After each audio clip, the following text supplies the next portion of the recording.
Transition from execution to final verification. In Section 12.1, we finalize the residential resale real estate purchase contract through execution mechanics, risk allocation, and enforceability provisions. Now we move to the final practical step before recording, the buyer pre-closing walkthrough. This is not a courtesy visit.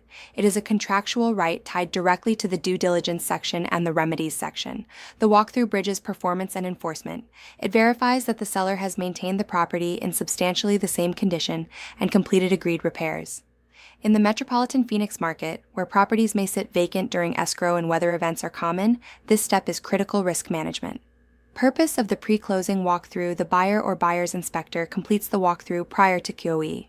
The purpose is to confirm the property remains in substantially the same condition as of contract acceptance. Agreed upon repairs have been completed in a workmanlike manner. No new damage has occurred. Personal property included in the sale remains present.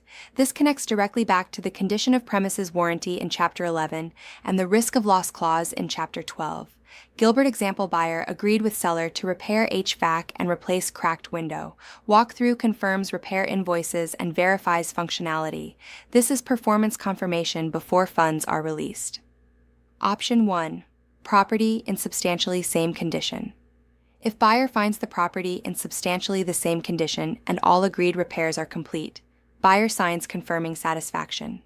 This signature supports closing and limits post-closing disputes.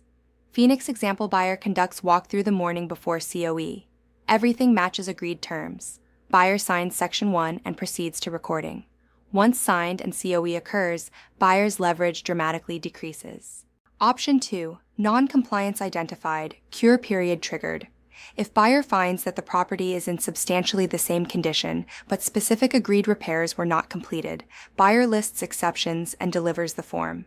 Delivery of this form constitutes cure period notice under the remedies section. Seller then has 3 days after delivery to cure the non-compliance. If not cured, the failure becomes a breach of contract. Chandler example seller agreed to replace garage door motor. Walkthrough reveals repair incomplete. Buyer delivers signed walkthrough form identifying deficiency. Cure period begins immediately. This ties directly to the 3-day cure period structure previously studied. The walkthrough form becomes a formal enforcement mechanism. Option 3. Waiver of walkthrough buyer may waive the right to a pre-closing walkthrough. However, the waiver language is powerful. Buyer acknowledges that buyer was advised to conduct walkthrough. Buyer declined against broker's advice. Buyer releases and holds harmless seller and brokers for defects that could have been discovered. Scottsdale example. Buyer is out of town and chooses not to conduct walkthrough. After closing, buyer discovers missing appliance that could have been identified prior to recording. Release language limits recourse. Waivers should be rare and documented carefully. Professional brokers should strongly recommend conducting walkthrough in every transaction. Substantially the same condition. What does it mean?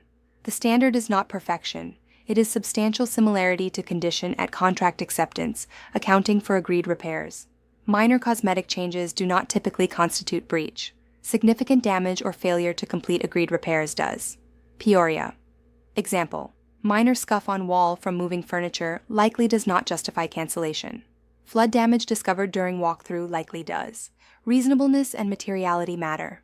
Relationship to risk of loss. If significant damage occurs before COE, the risk of loss clause controls. If damage exceeds 10% of purchase price, either party may elect to cancel. The walkthrough helps identify whether the damage triggers that clause. Broker role during walkthrough: brokers facilitate access but do not perform inspection. The contract clearly states brokers are not inspectors. Agents should coordinate access with seller. Ensure utilities remain on. Encourage buyer to bring repair receipts.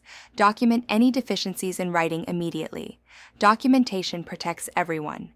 Why is the pre-closing walkthrough considered a critical risk management tool? Answer: because it provides the buyer a final opportunity before recording to verify property condition and completion of agreed repairs while still retaining contractual leverage. How does the walkthrough form activate the cure period? Answer: delivery of the form identifying non-compliance constitutes formal notice under the remedies section, triggering the 3-day cure period. Why should brokers strongly discourage waiver of the walkthrough? Answer: because once COE occurs, buyer's ability to enforce property condition issues is significantly reduced, and the waiver language limits recourse.